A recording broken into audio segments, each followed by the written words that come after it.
क्या हुआ था आरव को? क्या अपना पाएगा सिन्हा परिवार नव्या को? आखिर क्या था अविनाश और आरव का रिश्ता?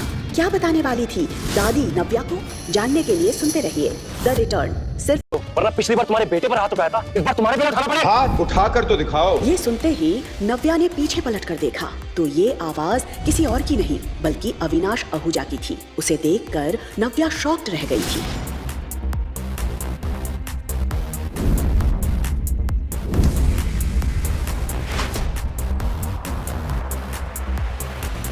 Darling, where were you?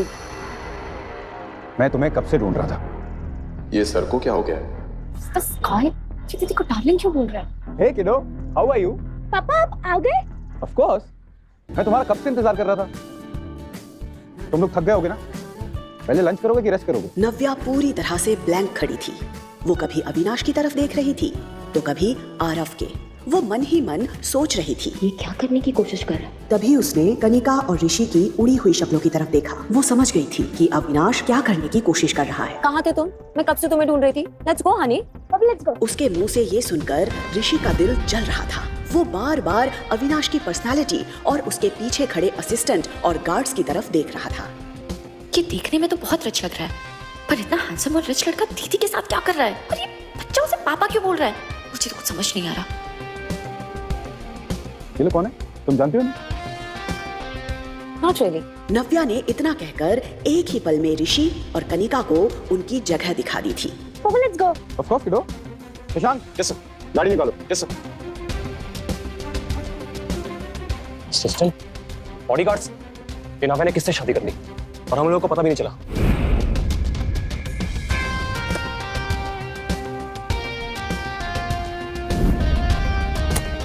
What the hell? इसने हमें इंट्रोड्यूस भी नहीं कर पाया।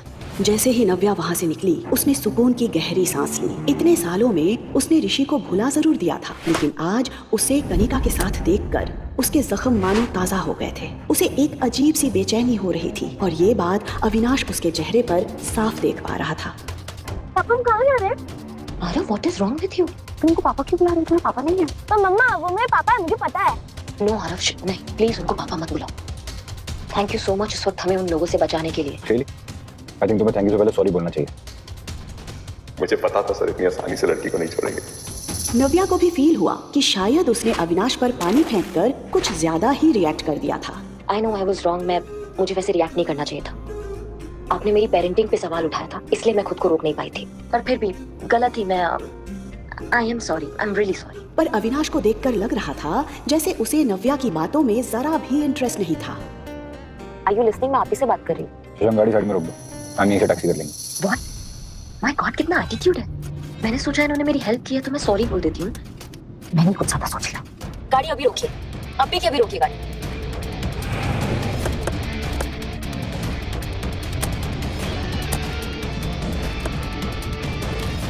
What's this? ये टैक्सी का फेयर, यहाँ तक लिफ्ट दिया ना, thank you so much. What the hell? दिल की समझती क्या अपने आप को?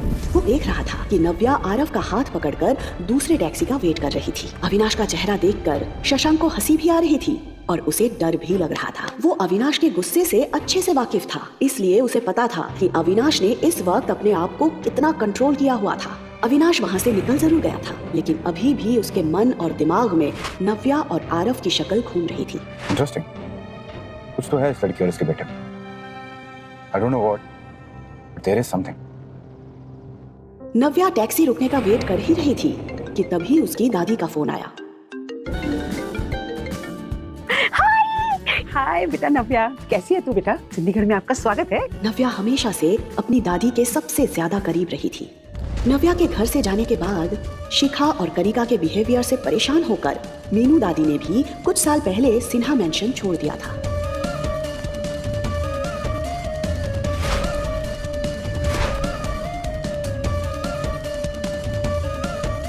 लेकिन फिर एक दिन नव्या के कॉल ने उन्हें फिर से जीने की उम्मीद दे दी थी। दादी, अब बड़ी दादी बन गई है।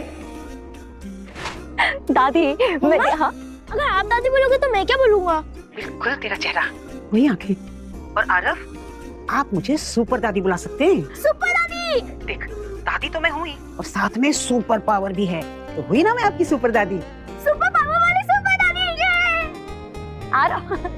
वैसे दादी आप सोशल मीडिया पे बड़े एक्टिव हो। मैं परसों ही आपके आउट हाउस की पिक्चर्स देख रही थी। वो गार्डन पहले से भी बहुत सुंदर हो गया है। अब वो अमरूद का पेड़ जो हमने साथ में मिलकर लगाया था।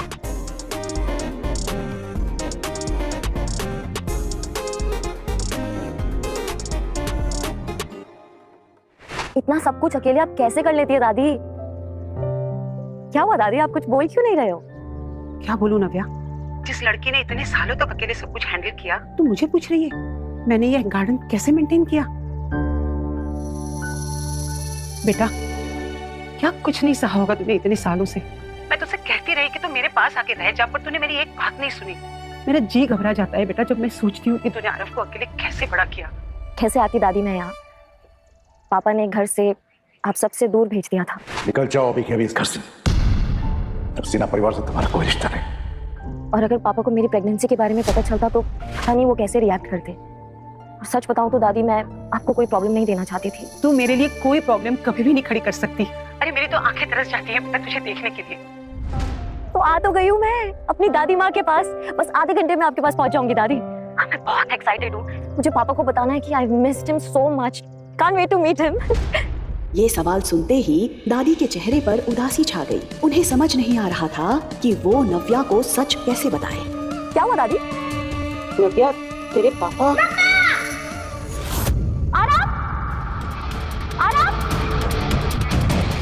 क्या हुआ था आरव को? क्या अपना पाएगा सिन्हा परिवार नव्या को? आखिर क्या था अविनाश और आरव का रिश्ता? क्या बताने वाली थी दादी नव्या को? जानने के लिए सुनते रहिए द रिटर्न।